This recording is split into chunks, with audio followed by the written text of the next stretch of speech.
Allez viens, viens m'aimer, viens profiter de la vie, viens. Je vais t'aimer, ouais, mais on va faire des folies, viens. Bonjour à tous et bienvenue dans l'Instant Paillette. Et aujourd'hui, j'ai le plaisir de recevoir cette comédienne qui a écrit et mis en scène sa propre pièce, qui va vous faire parler et réagir. Bonjour Solène. Bonjour Marc. Peux-tu nous parler un peu de la genèse de ta pièce Plaidoirie d'une soumise?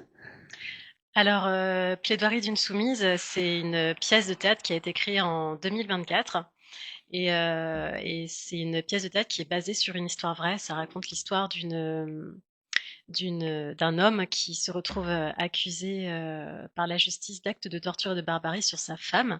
Sauf que sa femme est en réalité sa soumise, et donc elle était parfaitement consentante de ce qui se passait.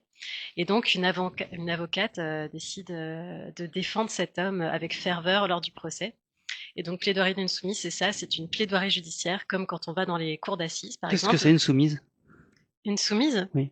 c'est un statut dans un mode de relation qui s'appelle une relation DS ou en lien avec le BDSM.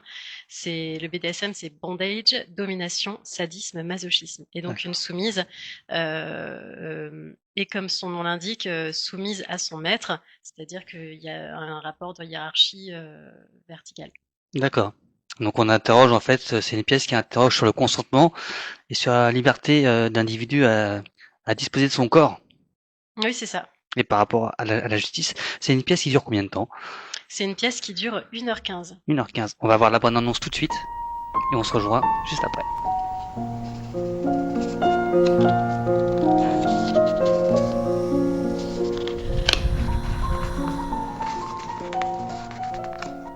Je sais très bien ce que vous vous dites. Tous. Vous vous demandez comment il est possible pour une avocate de se lever ainsi, pour un homme à qui on reproche de telles atrocités.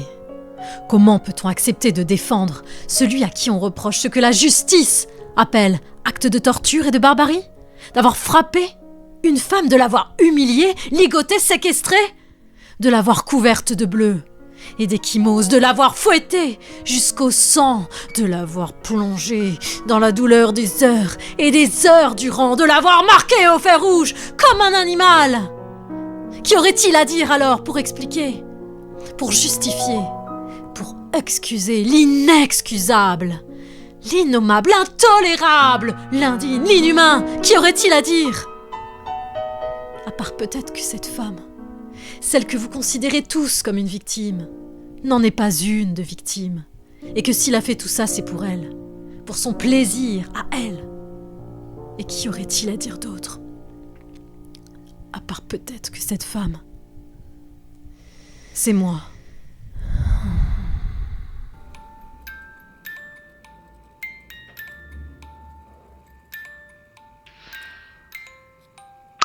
Ça donne envie, hein. En plus, là, tu vas jouer en mai, le 12 mai et le 26 mai. Tout à fait. Où ça? Alors, je joue au Sweet Paradise dans Paris.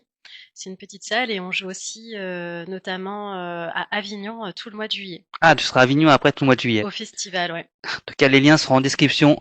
Si vous voulez acheter le billet le 12 et le 26 mai à Paris, le lien sera en description avec le billet réduc. Alors, pour le festival d'Avignon, ça sera sur Billet Réduc aussi. C'est le théâtre du Verre de Bœufou qui nous accueille et qui s'occupera de la billetterie, mais là, c'est pas encore en ligne. C'est pas encore en ligne. Mm. Mais dès que c'est en ligne, promis, je rajouterai dans la description le lien pour aller te voir au Festival d'Avignon. C'est une pièce qui dure 1 heure, c'est ça? 1h15. 1h15, Mm. qui est sur quel ton? Plutôt comique, plutôt tragique, plutôt les deux?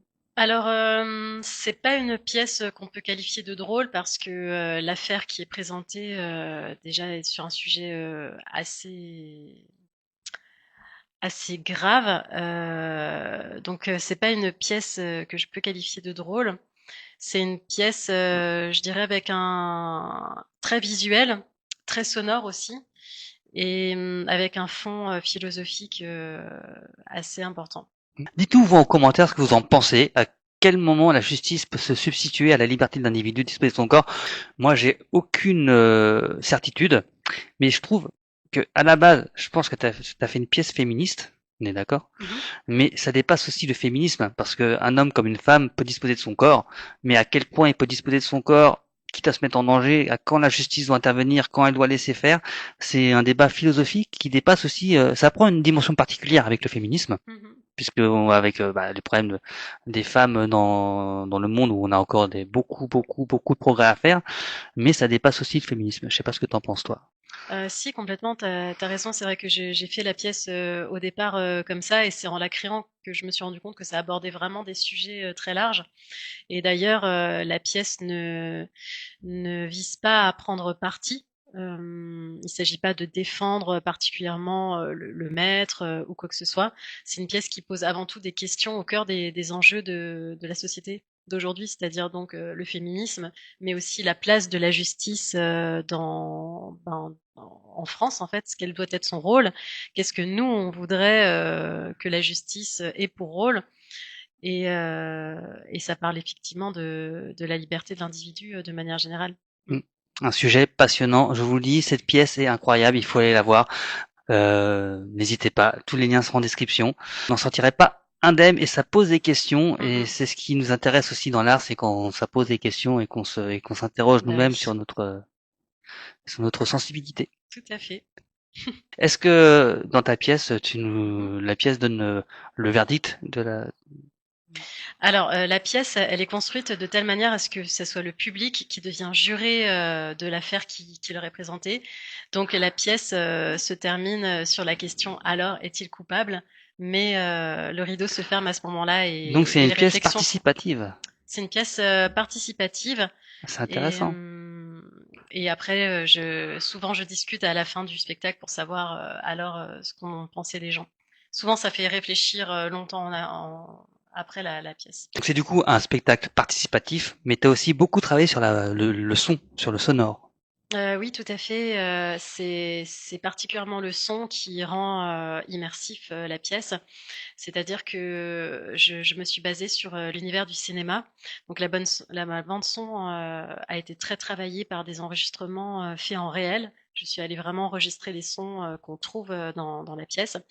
Et cet univers sonore plonge instantanément le public dans les scènes qui lui sont présentées.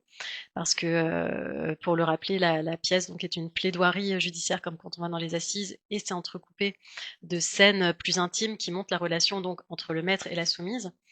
Et donc, le son permet vraiment de s'immerger et de plonger au cœur de cette relation et des scènes qui sont présentées. C'est passionnant. Et c'est d'ailleurs une pièce qui était prévue pour faire un one-shot à la base et qui a eu tellement de succès et de bons retours que ça fait 1 an que ça dure et que c'est pas prêt de s'arrêter, si j'ai bien compris.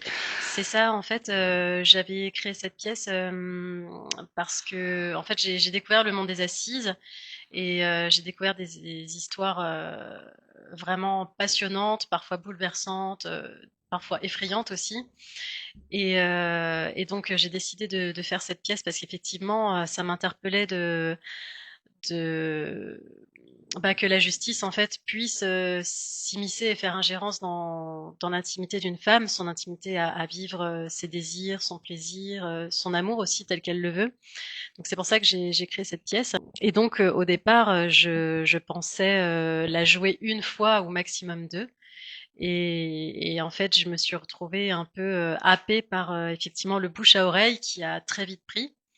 Et donc, il y en a eu 3, 4, 5. Et puis là, ça fait plus d'1 an qu'on joue et c'est toujours complet. Donc, c'est une belle histoire. En tout cas, je vous invite à aller la voir, cette pièce. Je vous rappelle, le 12 mai et le 26 mai. Tout sera écrit en description sur Paris. N'hésitez pas. Merci Solène, en tout cas, d'être venue nous voir. Merci beaucoup de m'avoir invité. Nous, on se retrouvera à Paris le 12 mai et le 26 mai. Il y aura sûrement d'autres dates aussi qui vont arriver plus tard, mais ça, pour la suivre, suivez-la sur les réseaux sociaux. Je vous donnerai le lien aussi en description. Merci Solène. Merci beaucoup. Nous, la semaine prochaine, on restera dans le théâtre avec une féministe historienne qui raconte les femmes qui ont fait l'histoire de France dans un one-man show comique, tout un programme. Donc abonnez-vous, mettez la petite cloche et nous, on se retrouve la semaine prochaine pour un instant paillettes. Prenez soin de vous et à la semaine prochaine. Ciao.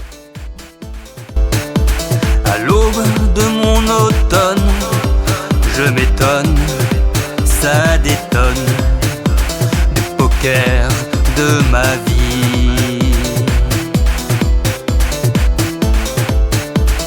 Derrière mon épaule, mes souvenirs me frôlent, nostalgie, c'est parti.